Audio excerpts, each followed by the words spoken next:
Hello, I'm Colleen Gallagher, CEO at OnWrd UpWrd, and you're listening to the Association Insights podcast powered by OnWrd UpWrd, where each week we interview association leaders from across the country to hear how they're trying new things, taking big risks, and delivering value for their members.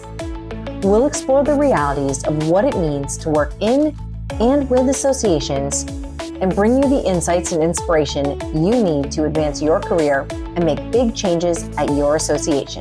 Let's get started. Welcome back to the Association Insights podcast powered by OnWrd and UpWrd. I'm your host, Colleen Gallagher, and today's episode's a little different because we're bringing you a live conversation from a panel that I had the pleasure of moderating last week for Washington Women in Public Relations. The discussion focused on a topic that's top of mind for just about every association right now: how to lead with strategic storytelling in an increasingly complex environment. Joining me were three outstanding comms leaders: Courtney Rhodes from the U.S. Travel Association, Jean Metzger from Software and Information Industry Association, and Alexandra Bradley from the American Association for Public Opinion Research and from the Alliance for Women in Associations. Throughout the conversation, we explored everything from navigating uncertainty and building member trust to media relations, AI, executive visibility, crisis comms, and how associations can communicate with greater clarity and confidence when the stakes are high. I hope you enjoy listening as much as I enjoyed moderating it. There are so many practical takeaways for association professionals, and I think you'll walk away with ideas that you can put into practice immediately. Without further ado, here's our live panel, How Associations Lead with Strategic Storytelling. Thank you everyone for coming. I'm really thankful to Evoke for hosting us here and WWPR for putting this on. As Charmaine mentioned, I'm the past president of WWPR. I also run OnWrd and UpWrd, a boutique agency that works with trade associations. I came from consumer tech, global business travel, so associations run in my blood and is pretty much all I've done.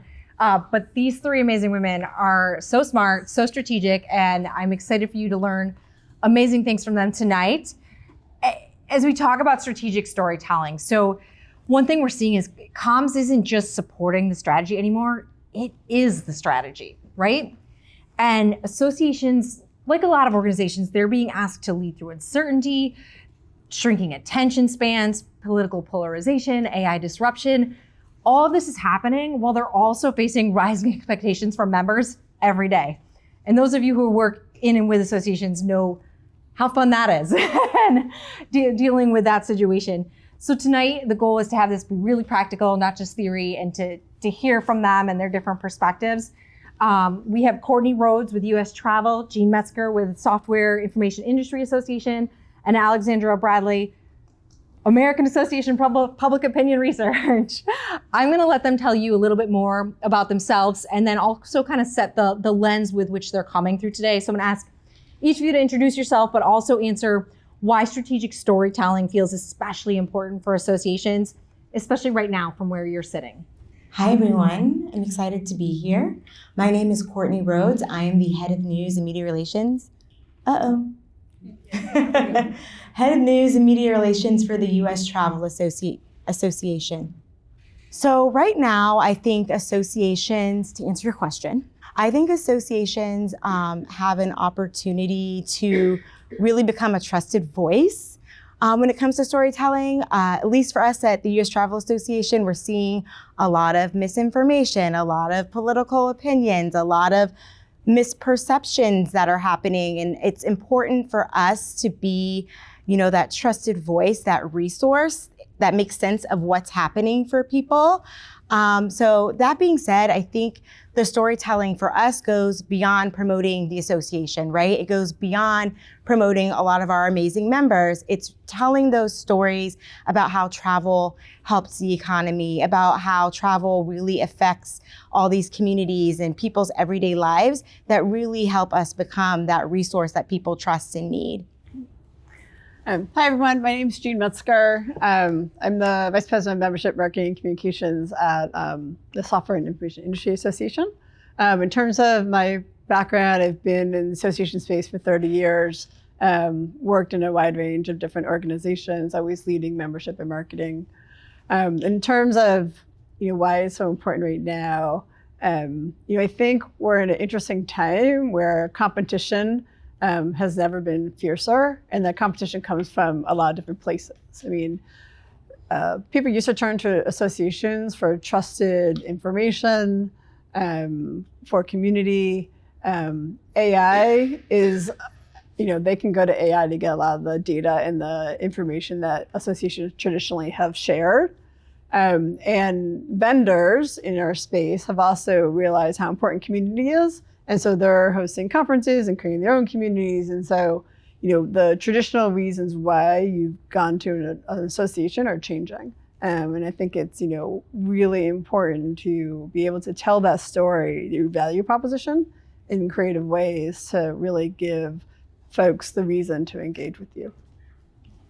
Hi, I'm Alexandra Bradley. I'm the Director of Communications and Marketing by day with the American Association for Public Opinion Research. And by night, I am the President of the Alliance for Women in Associations, which is a newly formed association that launched within the past year.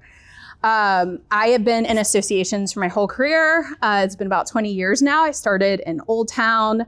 I actually just forayed for the past 6 years in Chicago, specifically for the opportunities to grow my association experience.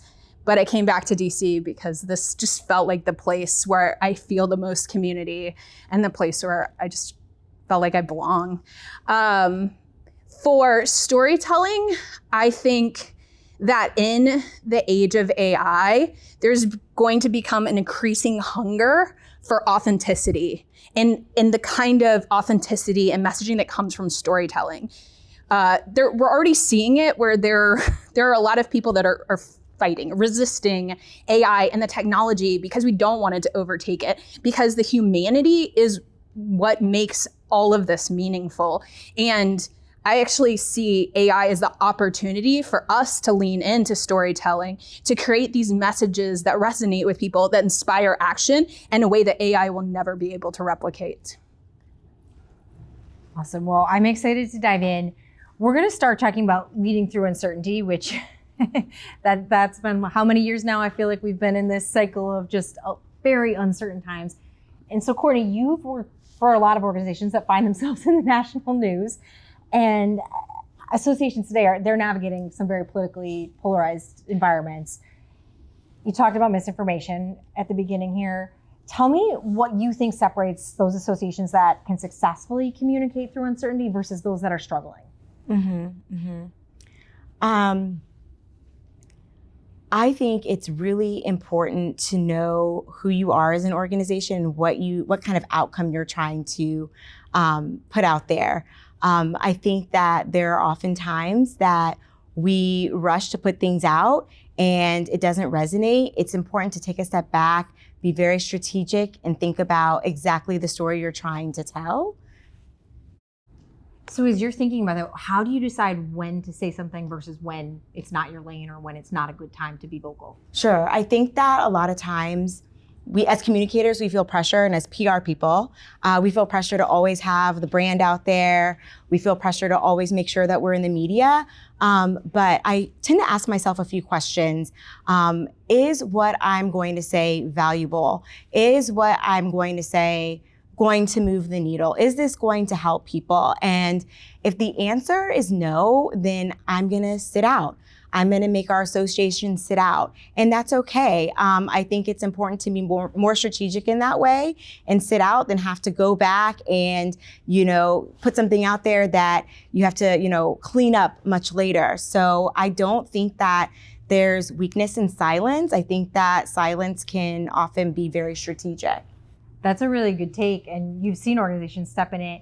Tell me about what you've seen either in your experience or just watching other associations where they struggle in high pressure situations and when they've made mistakes on that front. Sure. Again, just feeling like I have to go out there and put out a statement in 20 to 30 minutes. I mean, we've had a lot of things happen that we actually kind of knew that may happen, like the TSA, not having funding, right? And, when it actually did happen, we had our ducks in a row somewhat, but we weren't going to necessarily just run out there screaming about it. We had to take a step back and be very strategic in how we wanted to play it, not only from a media perspective, but we want to make sure that we're in tune with our GR team and the policies that we're trying to help implement. So like I said, it's very important to be strategic, take that step back, think about what you want to do and make sure you're doing it correctly, then have to clean up any mess. I cannot stand, even in my own house, I don't want to clean up mess. If I can do anything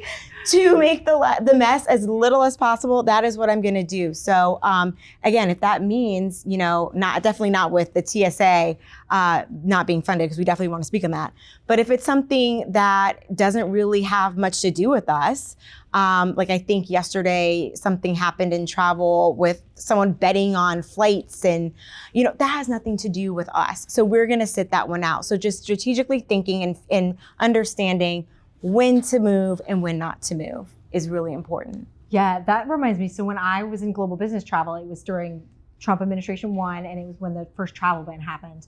And we had to speak out. I mean, it was impacting business travel, but we quickly pulsed our members so we could go out with numbers. Right. And when you're navigating those politicized issues, you have members on both sides of the aisle, and we knew we had to speak out because it was right, but we needed some real numbers to put behind that. And so we got them quickly so we could speak quickly. So. And I love that too. I encourage everyone, if you have a research team, utilize them, because media loves the support of the data and the numbers. And that's when it's better to go out as well versus when you don't have that information, just running out there and saying anything. Right, yeah. Gina, I'm curious from a membership perspective, how you see communications decisions affecting, trust and retention. I mentioned this to you earlier, is that, trust is built over time and it's lost in an instant, which means every communication is important. And if I could piggyback on some of the other comments in terms of deciding when to comment and when not to, one thing that I learned at my previous association, the Association of Corporate Citizenship Professionals, because our members are actually doing a lot of crisis communications for big companies. And one of the things I picked up from them was having a crisis communications framework ready, right? Because these issues are going to come up. So, having a matrix that you would use and how you would make decisions in terms of, is the issue material to how material is the issue to your members? How material is it to the association? What's the response that you would do for those different, 3, low, medium, high, how we respond. So you're ready and you already have buy-in from your leadership of this is what our plan is and how we would react, when crises happen or when situations occur. Yeah, I know it's silly, but it's the old saying of you don't want to prepare for a rainy day when it's already raining. It's as simple as that. Yeah. So Alexandra, when we have these noisy and polarized environments, how are you engaging members but not overwhelming them? I do want to also preface that the American Association for Public Opinion Research is a super small association. So I think we have a breadth of people who have a lot of different resources. We have not a lot of resources. We have 6 staff. I am the marketing and communications department. So there are some great things about that. We don't have a research team who's going to get us data that we need, but also we can move a lot more quickly on what we're working on. I'm sorry, I've already forgotten the question. So keeping members engaged but not overwhelming. Yes, through the clutter. So because our marketing communications is extremely centralized, it allows us to own the messaging. We can't control the world around us and what's happening in it, but we can control what we disseminate to our membership. I have told many departments, leads, executive directors, boards, that messaging they want to go out on a specific timeline is not in the best interest of the membership. We are the guardians of the communication that they receive. It is our responsibility to make sure that our members are receiving the communication that they want, that they need, at the cadence that they need it. Segmentation, huge, like any opportunities to do that, having clear calendars where people can visualize what's going out, not overlapping the communications, making sure that the segments are not overlapping as much as possible. Again, I've been at large organizations where we had multiple messages a day, sending smaller segmented messages in the early, and sending the bigger messages because the smaller ones will get through faster and they won't be usurped by everyone who receives the larger message. They're just little tweaks that you can make to be really considerate of the messages, because not everyone wants every message you send. And I think that is a very, and it's hard. It's hard when you have so many passionate, both volunteers, but also staff who really care and want their program spotlighted, their priority spotlighted. But here's the thing, it's not about us. It's about the members. And if we can serve the members, then we're serving the organization and all of the programs under it. That's some good words to live by, that not everyone wants every message you have to send. I think we could all learn from that. But that's really so true for associations. And every successful association I see, they think about their members and their mission first. And if that's met, things are going well. I'd love to get all of your take on this next one. Jean, I'm going to start with you because I actually feel like ACCP, when you were there, probably talked about this a bit. But do associations and organizations in general, are they having responsibility to take public positions more or less often today? I don't think there's a difference. I mean, I think again, it goes back to not just the crisis communications, but it's like, what is your goals? What are your objectives? And how does the communication align with that? And you make communication decisions based on that. And it doesn't, like, that's the same as it's always been for my entire career. I love how our worlds are so different, but we're all in associations. So I'm going to be perfectly candid with this group. Sometimes I feel like I'm at a lobbying firm. I feel like at US Travel, we have everyone from Hilton, Marriott, American Express to Visit Palm Springs to, we're trying to get Airbnb and a bunch of other people. It could be Visit Richmond, whoever, right? But they lean on us to be public, particularly with this administration, because they can't say what they want to say. So it's so interesting to me because I feel like we all have such different worlds, and our comms are so different, but so relatable. And I love that. It's still because, so in my current association now, for example, we have Anthropic as a member, we have Google as a member, we have Amazon as a member, and they all are in the limelight right now, right? And so when you're thinking about what are your organizational goals, how you serve your members and how you represent your members is part of that. And so you do have to make, but those conflicts are constant. Sure. Right. Sure. So you do have to make decisions of when are you going to represent a member and how do you balance their different interests. Right. Yes. And those are sometimes tough decisions. Absolutely. In my experience, it's very dependent, not necessarily on what's happening in our world, but what's happening on our board. And the demographics and makeup of that board. I've been at organizations where you've had much different splits in how people want to address what's happening, different comfort levels. And a lot of that is leadership, having a strong executive director who is on board with advocating for things that do serve the profession, even if it doesn't necessarily align with the leadership's personal viewpoints. But I think that it changes and it shifts. It shifts depending on how often your board shifts. Ours shifts every 2 years. So it can shift at any moment, and being cognizant of how the leadership and the board and the comfort level they have with the kind of topics that either need to be discussed or should be discussed depending on what it is, right? And building that relationship with them where they trust that your recommendation as a communication leader in the organization is in the best interest of the members of the organization and why. But I think that that's the biggest factor I've seen for me change as the environments have changed, over the past 6-10 years even. I'm still laughing at the collective chuckle when you mentioned the boards the impact they have, because anyone who's worked in or with associations can feel that deeply. Jean, you mentioned about coming back to organizational goals, and that's where I want to go next with this, is how communications drive business results. We don't communicate for the sake of communicating. It has to come back to something that helps the association, the organization. And I know ever since I've met you, Jean, you've always talked about connecting communications directly to, whether it's growth or membership growth, sponsorship, you name it.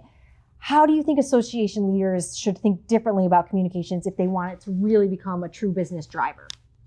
I think it's our responsibility as marketing or communication professionals to change the mindset of our leadership so that they understand that communications is a revenue driver, right? So from a bunch of different perspectives, like you start just with basic reputation, right? If you don't have a strong reputation, then your events are not going to be successful. Your membership's not going to grow. You're not going to be able to sell certification. So that the role your comms people do in terms of building and maintaining that brand and the reputation is critical.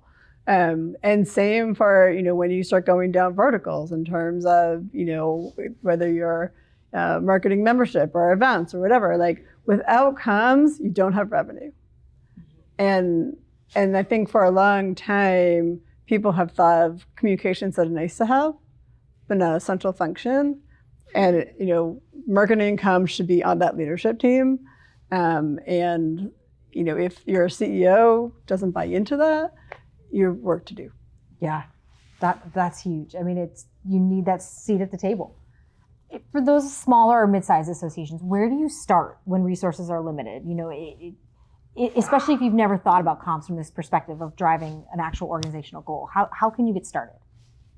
I mean, you have to go to fundamentals, right? So I'm very passionate about member-centric everything. And understanding who your members are, understanding what their challenges are, and how do you connect what you do to help them, right? And so making sure that you're clear on that and making sure that everyone in your team is clear on that, and that every communication strategy, that's part of it, right? That you don't need a lot of money for, right? Or people. It's fundamentals, knowing who your audience are, having strong personas, having strong messaging framework, that everyone is embedding into everything, is I think, where you start. And then, the second place is finding ambassadors, right? So who in your membership, who within your community can be your messenger, because that's how you're going to spread awareness. And again, it doesn't take a lot of resources to do that, except for time, but that's where I would start. Yeah. How do you decide what metrics matter when you're measuring this? Again, you go back to what's driving revenue, right? So, engagement and conversions are the things we look at the most. I love open rates, but unless they're opening the email and then clicking through and making an action, then, it's not truly successful. And then just from a membership perspective, renewals. So if your members are renewing, then you're going to be able to expand your membership because your value proposition is strong. So that's critical. Yeah, absolutely. I'm obviously a big proponent of media relations for driving business goals. So Courtney, I'd love to hear your perspective on that and how earned media can ultimately drive those business results. Sure. Well, one, I think it's important also sometimes that even though you don't drive the results, it's important to be, again, I can't stress being a resource. I am lucky because my CEO, Jeff Freeman, really understands the value of comms. And I mean, we just hosted a media roundtable at Rhodes Luxury, and we had a bunch of, this was on Tuesday, and we had reporters from ABC News, NBC News, The Hill, Axios, Bloomberg, you name it, they came. And so I think just building those relationships, and even if you don't have the resources, from a media relations standpoint, just reaching out to people, asking them to coffee, right? Just being that person that as soon as the story is about to break out, they call you first. That is so key. Now, where that comes into play is, utilizing media relations. We were kicking and yelling and screaming and knocking the door down about airport modernization.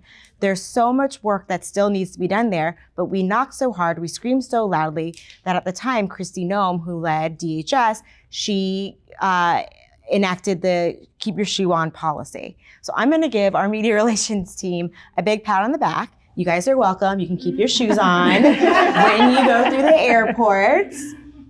But that is something that, was the power of media relations, that we were able to implement new policy, which was a big win for our association.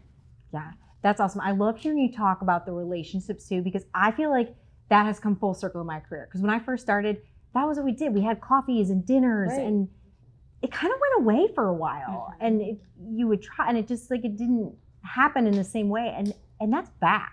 Right. And that gets me excited because I feel like there's more real connections between journalists and PR people, which in today's world you need. Yes. So absolutely. Yeah. I think, another piece here on the business goal side, Alexandra, you talked about, all the different departments you serve earlier, and it can be a lot coming at you and being the guardian, but how do you keep all of these different departments from not speaking from separate playbooks and being on totally different silos in essence? And I'm going to say that's easier said than done in a small organization, but being at the table with all of them, finding time to hear from everyone, or from every department, your staff, your team, the people you work with, they're the subject matter experts in their department. They will know it better than you will ever know what they're doing. They also engage with members in very different ways. And their stories are extraordinarily valuable. If you can tap into what drives them, what motivates them, it's not always metrics. It's not always revenue. Sometimes it's engagement. Sometimes it's solving a problem. If you can figure out what resonates with them, even in the most micro sense, then they will be your champions. You also have to build a lot of trust too in the relationship. And that does take time. I've come into a decent amount of organizations, been very fresh, hit the ground running, and you can't automatically build relationships with people who don't know you. But you have to, if you can pace yourself and not necessarily work at the pace you want to make sure that they feel comfortable with the decisions you're making. Once they see that you know what you're doing, and again, what you're doing serves them, serves their members, serves the organization as a whole, that's how you're going to build trust through all of the relationships. Yeah, it always comes back to trust, right? There's something that you said that I think is really important about the fact that everyone in your organization is working with members and have stories. As you think about storytelling, it's a treasure trove of stories, being able to tap into all those members that they know and all those stories. And I think that's one thing I have found challenging is how do you compile all together so you can use them and then create them. But if you can do it, it's a goldmine. Yeah. I'm excited for this next question because we hit on this during a prep call where we all chatted last week and everyone was going to think about it. So I want to hear these answers. What's something comms teams should stop spending their time on? Who wants to go first? I need a minute. I forgot this question. I thought about it. Doing social media for the sake of social media. Yes. Getting on, the latest, I've been around for a long time. I've watched different channels come and go and really understanding the amount of time it takes to really build a channel effectively. I think you need to be selective about what makes most sense for your organization. I have this conversation so often because so many of our clients want to be on every channel. And then I ask them why. I'm saying, where are your members? Have they asked for this? And but other associations are doing it. And I'm like, okay, are their members there? So right. I 100% agree on that one. I want to add on this. at one of my previous organizations, I came in as the communication director, and they're like, we should be on, this was before we're at X, but they were like, we should be on Twitter, right? Like everyone's on Twitter, we should be on Twitter. And we actually created an engagement opportunity for the board where we were at a conference. They had a little iPad, had 3 questions. What demographic are you in? Like student, resident, practicing physician. What social media channels are you on? And then it just gave them. And how do you like to receive communications from us? That was an assumption for me because I'm very used to like email. A lot of people wanted phone calls, which was fascinating. Really? Yes, and direct mail. But it was again, it's audience, right? Like it challenges the assumption. Like how can you challenge your assumption? We had over 300 people give us data, which felt like enough to say 7% use Twitter. We should probably not devote our resources to this, right? So then we had data to back it up. If there's an opportunity to get the data, and I'm at a very data-driven organization right now, public opinion research, but if you can get the data to help, especially if you are pretty sure it's not the greatest idea, do what you can and get the data, do it in whatever way makes sense. But it can help inform. I saw someone going down a rabbit hole on Collaborate on TikTok. I know that's also where everyone wants to be. But anyway, it doesn't have to be that way.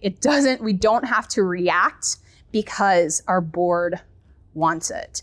We can pause. We can pause and we can, like Colleen said, we can ask the members, where are they? What do they want? And again, it could even be our own assumptions that are challenged in that. Yeah, and part of that listening to the data is actually interpreting it. I remember at an association I worked at, you get the post-conference survey for the annual conference. There was a 98% staff satisfaction score, like super positive. Of course, the 2% did all the anecdotal comments. And the board came back and said, you have to change everything. And we said, wait a minute. 2% is who said that. So it's really thinking through what is the data telling us too.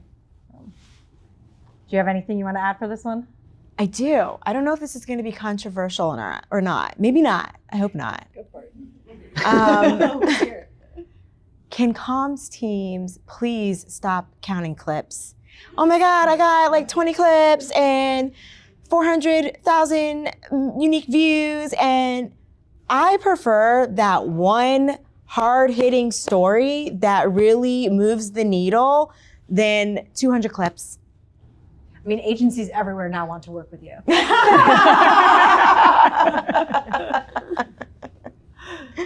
I do hear you though, because it's the quality. Right, over the quantity. Yeah. Thank you. Yep, yeah. Awesome. Let's get into building stories that people actually care about, because that's moving the needle with whether it's getting the stories from your members or telling their stories. It has to evoke emotion and drive that passion. And Alexandra, in various associations, you're involved with ASAE, now the Alliance. You've really built your career helping associations move beyond that simply promoting programs that you talked about toward creating communities and meaningful engagement. We all know associations can create content, especially with AI. How do you decide what stories are worth telling? I think it's understanding that every audience is different, that every organization is different, and how people respond are extraordinarily different. If you're able, and I'm fortunate because I've been at small organizations and director roles, that I can be at board meetings, that I can have a seat at the table when the members are communicating, that I can actually hop on volunteer calls. The stories are not told by us, they're told by the members. We are just the generator, the channel to create it and to strategically align it with what our associations are doing. There are, again, coming in, you can come with a lot of assumptions of the kind of members you have and what response they can have. But until you hear from them, and especially the leaders, but also people at different parts of their careers, people that the organization wants to prioritize engagement, everyone has different stories, and they're going to resonate differently with your audience. And it actually kind of goes back to the last question, which of stop doing, which is stop trying to be everything to everyone, right? Because no one story is going to resonate with everyone. It's not. You need to one, understand your audience, but specifically your audience that you are trying to communicate and why. It does not have to be everyone. It's not going to be your whole membership. Who are that? Like, figure out your priorities and then find those that tell a story that connect in a way that resonates with that audience. So there's thought, and it's not always going to be the president. It's not always going to be the leaders that everyone knows. Sometimes it's about the trajectory that people have been on in their careers to bring them to where they are in their organization that inspires the next generation, that inspires others to come and become more active in their organizations. Everyone is more of a breadth. There's more opportunity to engage people outside of our leadership. They're great places to start. But definitely listen, follow members, see if you can. I actually have a lot of members who I'm connected to on LinkedIn because I see their stories. It's also easier for me to tag them in general, and also tag other people because they're like 2-degree connections. So just efficient as well. But seeing what people are engaging with and what's resonating with helps build your story and your message to the audience you're trying to connect with. Yeah, on that storytelling front, you talked earlier about how you, again, the guardian of like, we can't send everything to everyone, but how do you actually avoid becoming the announcement department? Because I do feel like we need you to do this, we need you to put this out, we need you, whether it's the webinar, the event, the membership renewal. How do you get out of that? Yeah, and saying no is much harder than people give you credit for. It's not an easy thing to just say no to anyone, especially people who have been at the organization for a very long time. People at different roles, have different clout in the organization. It's creating the rationalization, creating the business case. Like, why are you doing it? If you have a why, and your why is a story, right? Your why has to connect with the person you're telling, right? And especially if you spent that time building those relationships and knowing what resonates with that individual, that team member, that leader, that board member, then being able to communicate why you're doing something in a way that resonates with them helps to create that consistency and that communication that aligns and kind of minimizes the noise. And again, does it in a way that they can understand that it's serving everyone, because at the core, everyone in the organization should be serving, right, the members and the organization, right? That's a collective thing that if they're there, they should be, right?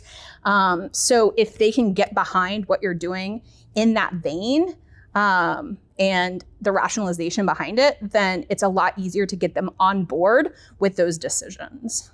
So Where do you find your best stories are coming from? Gosh, I do less like on the media front. Stories that we tell are more member and community and public facing. And there's so many opportunities and places. It could be anywhere. Like having conversations at your conferences, at your industry events. It doesn't even have to be your events. How are you engaging and learning from the people? Like just any opportunity that you have to engage with members, your target audience, again, students, prospective members, figuring out what's resonating with them, and then getting their story and figuring out how to tell it, how to help them communicate in the way that resonates with everyone. We had our conference in May, and we did a member benefit of the day, which is one of my favorite things to do. So our members, they only think of our conference. That's the member. It's not even a member benefits registration, but that's the thing they know of. They don't actually realize that we actually have member benefits. So we highlighted a different member benefit a day, and we gave away a special giveaway, a limited edition something for that day that tied into it. And our last day, we actually have a listserv at our organization that is so popular. Like, it's Listeners insane. are making a comeback. It's very retro, but is very popular. And there was a guy that came up, and so we would give them the word of the day in the newsletter, and I made them look for it. Didn't just give it to them to get their prize. They were very proud when they realized what it was. They come up. So it was the listserv, and he told me, he's like, I love this thing. I found this is the best resource that I have. This is what connects me to the industry. And he was young, and I just filmed him. I have his video. I haven't done it. I have to figure out how I'm going to use it.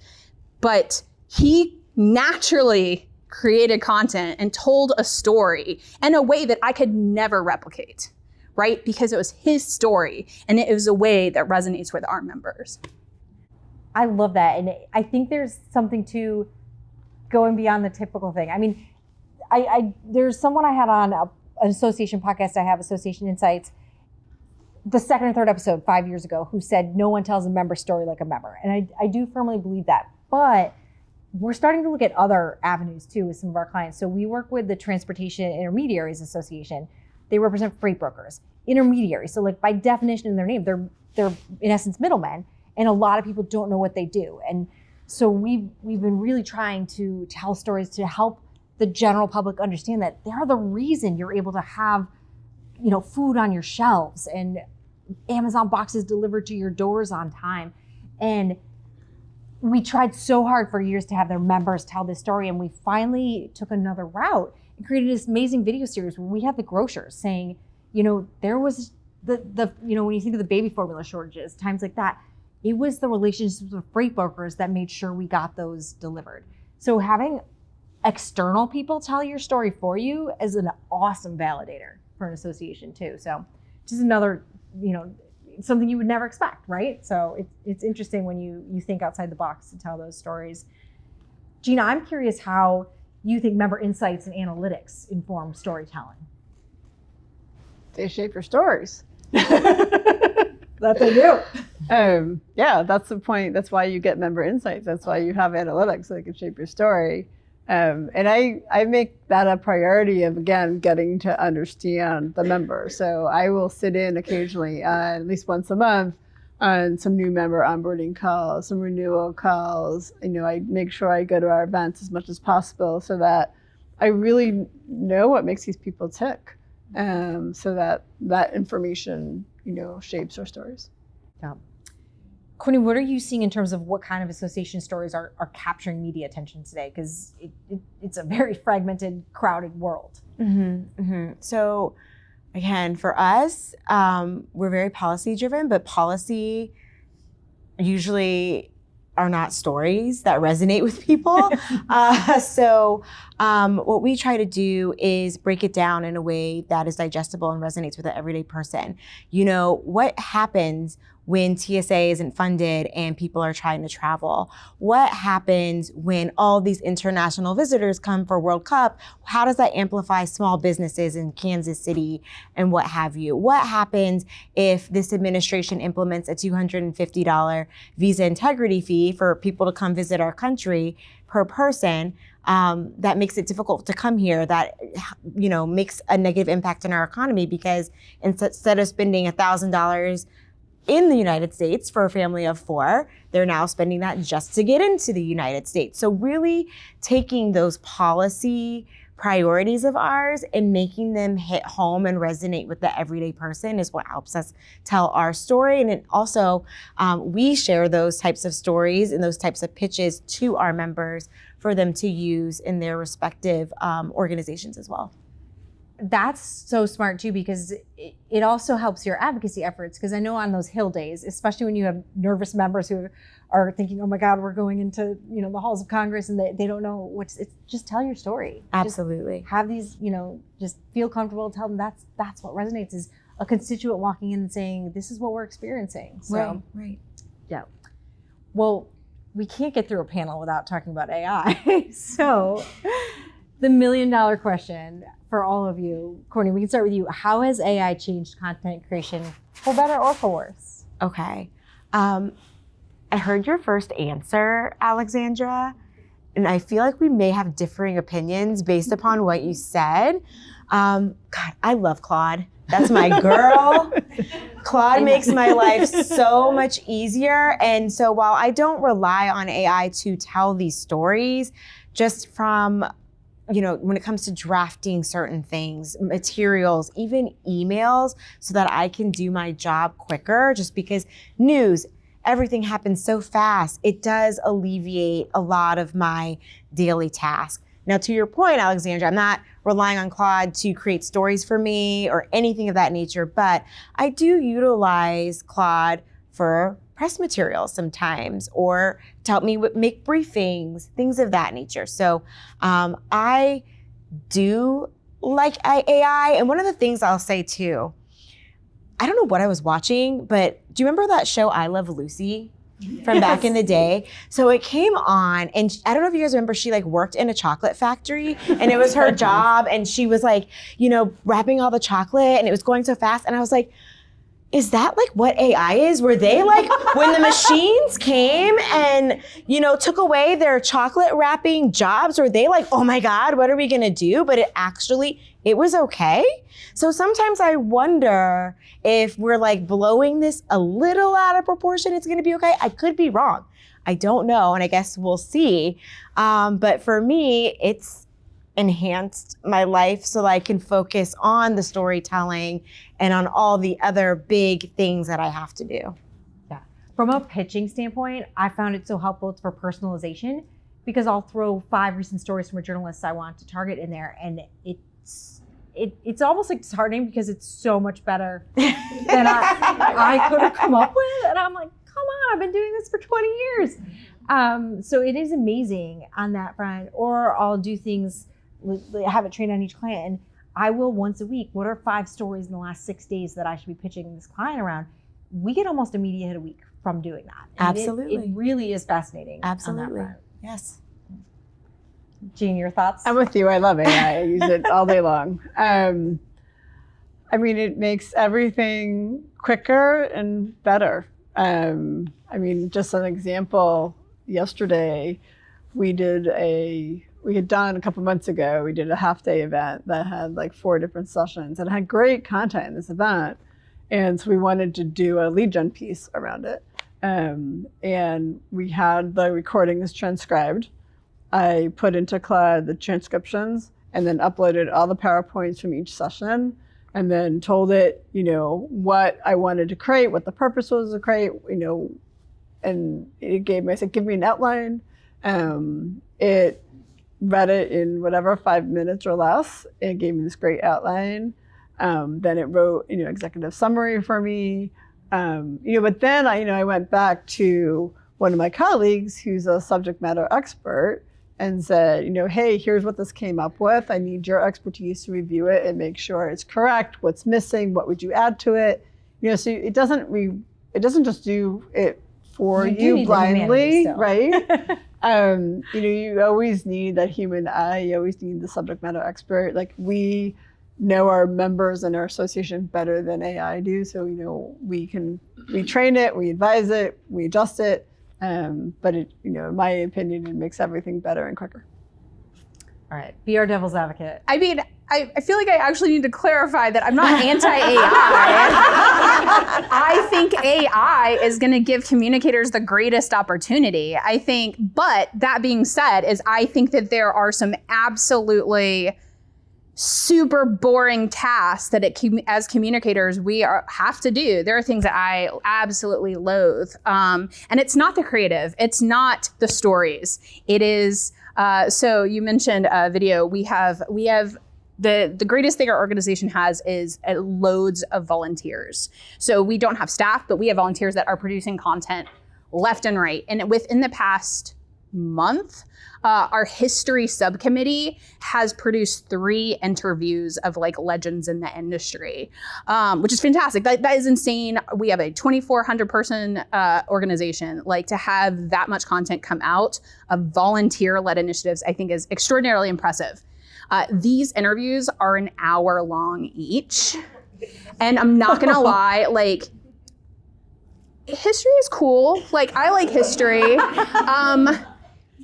I don't know that I need an hour of survey and public opinion research history to have to go through. So we actually do use a tool, super easy. It's an AI transcript. It does the excerpt, and it also clips the videos. And it's like, you should probably feature this 1.5-minute clip. And that is a great use of AI and a time, because it's a resource. It repurposes content, which is, I'm a big, big advocate for, especially as a small organization. But repurposing content. We just did a AI report, like where our organization is enormous on reports. This is a groundbreaking report for our organization. It is 100 pages of very technical information. Again, there are absolutely opportunities to use AI and support to help digest things, especially that are very technical, or things that are more factual, that I think are absolutely great uses of the technology. Awesome.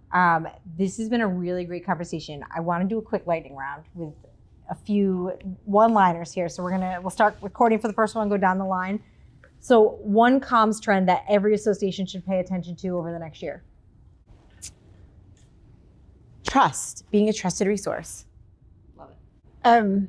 I would say pay attention to how legislation and regulation is going to change around data privacy. So we're a global association, and there was a new law in France and Italy that we are now no longer allowed to track open rates of emails. So it's like, unless someone else we use HubSpot, so HubSpot actually told us, thank God. But I think there's a lot of data privacy regulation being debated, and it can impact communicators. Yeah. Video. It's an oldie, but a goodie, and it's resurging in ways that we can't even fathom. There are ways to use it, and how it's shaping and how people engage with it, I think, are really good opportunities to figure out how we can tell stories that people will engage with. Yeah, I'm with you on that one. All right, Jean, for this next one, I'll have you start. Fill in the blank. Great strategic storytelling starts with? Remember. Alexandra? Listening. That's a good one. Knowing your audience. It's all based upon what we do. I love it. Knowing your audience, for sure. All right, amazing. All right, Alexandra, I'll let you kick this one off. What's one communications hill you're willing to die on? There are a lot of hills I die on. There's like a cemetery at the top of the hill. I would say that your newsletter is not a marketing tool. It is a content channel. I would say it's worth every penny to pay for audience research. Yes. Worth every penny to pay for audience research. I think I'm just going to reiterate what you mentioned earlier. You can sit some stories out. You don't have to be involved in every single story just for the sake of it. Awesome. All right, one last one. One resource, whether it's a book, newsletter, podcast, creator, AI tool, you think everyone in this room needs to know about. Again, from media relations standpoint, I love The Daily by the New York Times. I swear by it. And I just feel like 7 times out of 10, whatever they speak about affects me that day. They're just so on top of whatever's happening, and it just, no matter who you work for, healthcare, tech, travel, whatever, they just hit all the topics and what's relevant in the news. So I always start my day with that. My fiance always starts his day with that. And a lot of the knowledge that I learned from them first thing in the morning, I end up speaking about in meetings throughout the day, 7 times out of 10. So highly recommend.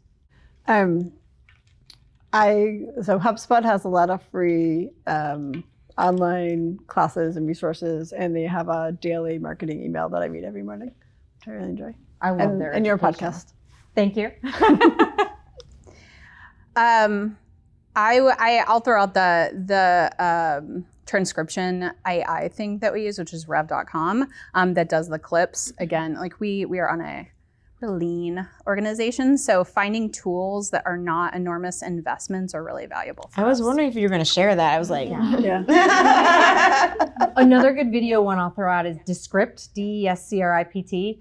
And it's very similar in like it's the instant transcripts. It can pull clips for you. Some of my favorite tools, it does an eye contact thing. So if you have someone, or you're filming a selfie video, or someone's reading notes or looking at notes on a computer, I'm not like, you hit this button and it's like, boop, they're looking at the camera. I don't know how they do it.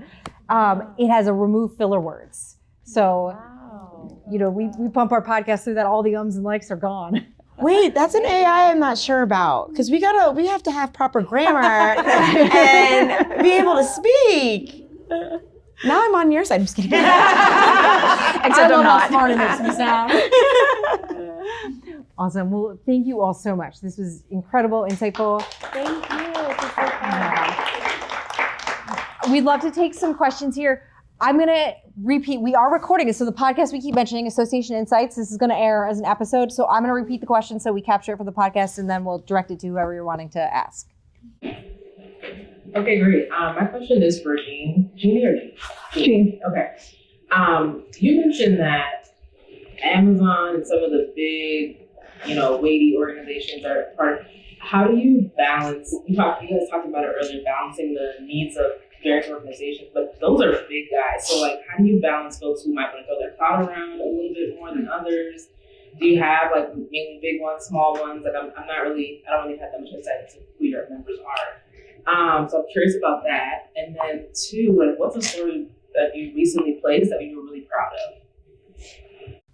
Okay, so this is gonna, so for Jean with SIIA, so you talked about having big companies like the Amazon. How do you deal with when companies throw clout around like that, like deciding who you support and how you support various members, and are they all big? Are there also small ones, and how do you balance that? And I'll come back to the second one. So we have a couple of different divisions, and they're members of our policy division. So the policy team is balancing this more than I am because they're closer to them. We have policy principles, and the team has to weigh the various members' positions on different controversial issues. They try to align our positions to the principles, not just to one member. We spend a lot of time getting comments from all of our members first before we develop any positions on anything. So we have a really good sense of where our folks stand and where the majority is, and do a lot of relationship managing and before we're ever vocal about anything. Yeah, and I do think it's coming back to your mission. I mentioned GBTA before, and I was there, and our mission was to support the travel buyer, so the travel manager. And there would be times we would put stuff out that would piss the airlines off, who were our sponsors. And our boss, before we went out, he would call them all. And he'd say, "You're not going to like this, but we have to, respect the travel buyer, and that's who you're trying to get in touch with." So relationship management is key there. And then your next question, anyone that wants to answer this that does media relations. So a story you placed, recently that you're really proud of. We just placed a thank you letter in the Washington Examiner, and we've done a lot. I mean, Jeff, because a lot has happened. So Jeff's been on CNN, Fox, everywhere. But this particular letter I liked, and it was inside Beltway with the Washington Examiner, which was strategic. He wrote an open letter thanking Americans because I think we were feeling a little vulnerable about having all these international people come for the World Cup. People were expecting to have bad experiences. People were expecting there to be safe hazards. International visitors were expecting Americans to not be friendly towards them. And all you saw in the media was how great of an experience that they had and how they want to come back. And so putting that letter in the Washington Examiner, thanking Americans, we hope that resonates with other policymakers, right? And people who read that, so that, as they continue to think about policies that affect travel, they do the right thing so that we can continue to encourage international visitors to come. So I'm really proud of that one. That came out last week. Awesome. That's really great. My favorite is the chips and salsa guy. The chips and salsa guy. There's Freddie. Yeah. Freddie's got a lot. wonderful Yes, stories. yes. Yeah. It's been good. Does anyone else have one they want to share? And then Adia next. I've worked with corporations and helping them navigate very similar issues. Sometimes I find that they are speaking out on issues that are industry-wide issues, and having that relationship with an association, a trade partner, sometimes it's not there. How do you go about helping them make those relationships early on so that in the midst of a crisis, you're not trying to establish a relationship and hoping that they might respond on your behalf, might not respond on your behalf? Like, how do you go about kind of starting that relationship? Okay, so I'm hoping I'm going to capture this right. So, making the relationships to have people to speak out on your behalf or to reach the reporters before crisis happens. Yeah. Any thoughts? I have a good example of this, and I'll credit at the time when I worked for the National Venture Capital Association, our president had this foresight of what might happen with the dot-com boom. So we represented investors who invested in all these companies. And we, watched these IPOs go higher and higher and higher. And he said to me, and I ran comms at the moment, and he said, "This is going to bust. And we could be blamed for it. Our members could be blamed for it." And he had the foresight to say, we need, because at the time, no one really knew what venture capital was. I mean, today it's a little different.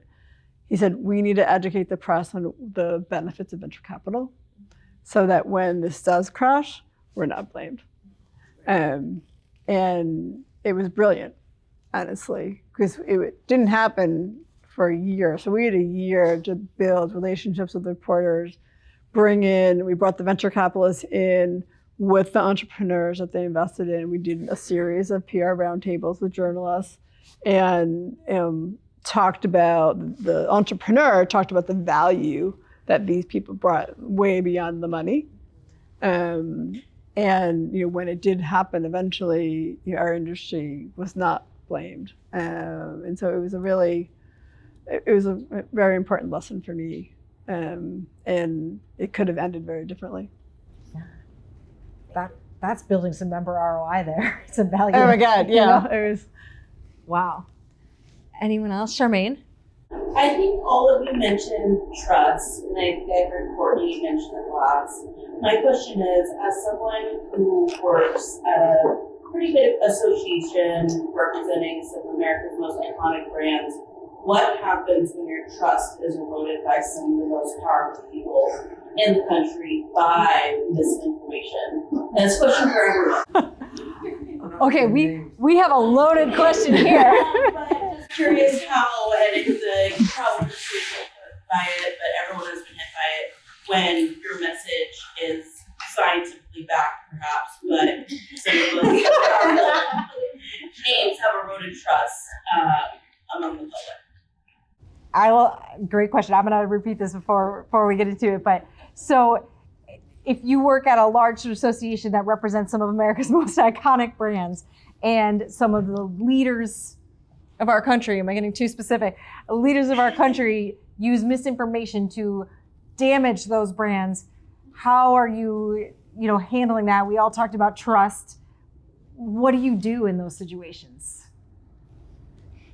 Anyone want to touch that? We really lean, and I think, your association, I would assume, has the capacity to do the same. We really lean heavy on the data and research because you can't argue that.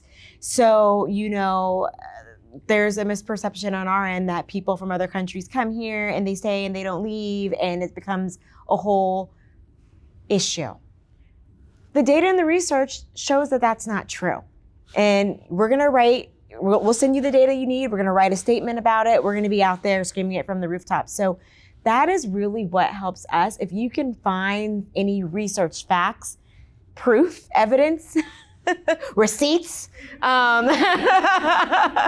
that's very valuable given the current climate that we're in. And that has been so helpful in us making any headway in the media and with decision makers on the Hill. Yeah. I think another thing is looking at the audiences and deciding where's the movable middle. Because there are some people who you're never going to change their mind on those perceptions. And how much time do you want to spend trying to? But then engaging in real conversation with the movable middle. I think that can be the best tactic sometimes, because you can scream your head off and not get anywhere with certain segment of audience too. So I'm going to add to Jean's point about audience research.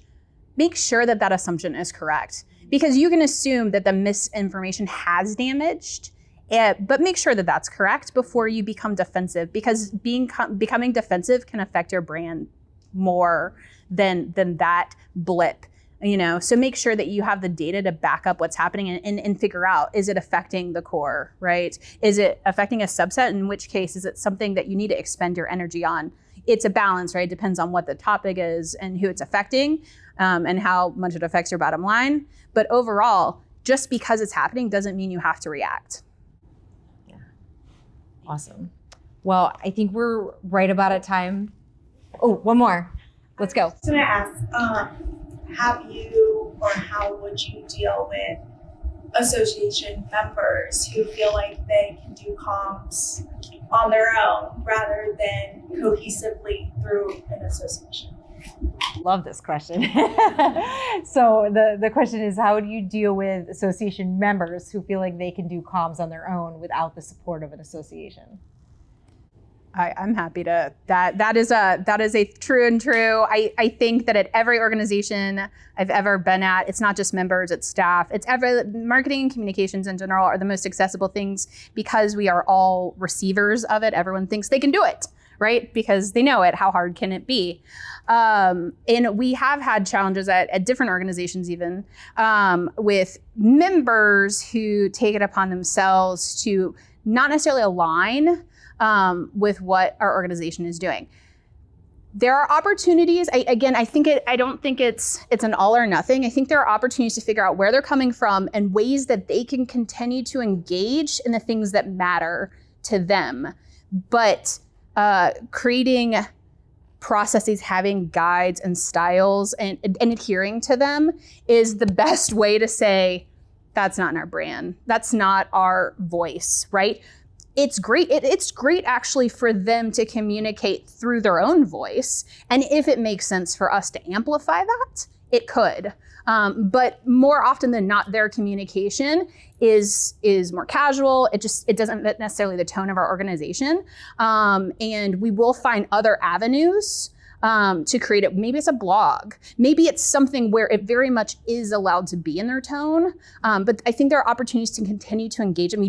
Those members are so passionate and so excited. You don't want to stifle their fire and their burn for the organization. But you just want to direct it in a way that serves the organization and the communication strategy and your overall branding and positioning. Yeah, I think it goes back to, how you can use your community to amplify your message, right? And keeping everyone on the same message. So making sure that your members know what your messaging points are and specific issues so that they take that into account when they are doing their own communications. Toolkits, we send out a monthly messaging guide, all of that things to try to keep them as aligned as possible. Amazing. Well, we'll hang around for another 15 minutes or so before they kick us out of here. So feel free to stop up and say hello or ask questions if we didn't get to anything. But thank you all for coming. Thank you to the three of you. I knew this would be great and it did not disappoint. So appreciate it. Good questions. And that's a wrap for today's episode. The Association Insights podcast, powered by OnWrd UpWrd, is a production of OnWrd UpWrd Marketing and Communications, where our mission is to make associations and nonprofits the go-to source in their industries through earned media and thought leadership. This podcast is an extension of our newsletter, a weekly collection of best practices, top trends, helpful ideas, and smart strategies delivered straight to your inbox. Have you undertaken a big change at your association? Or do you have some words of wisdom from the trenches of association life? Well, we want to hear from you, and so do our listeners. Drop us a note at info@onwardupwrd.com. That's info@onwrdupwrd.com. Be sure to subscribe, give us a 5-star review, and share with your friends and colleagues. We're available anywhere podcasts are found. Come back next week for more association inspiration and insights. Thanks for tuning in.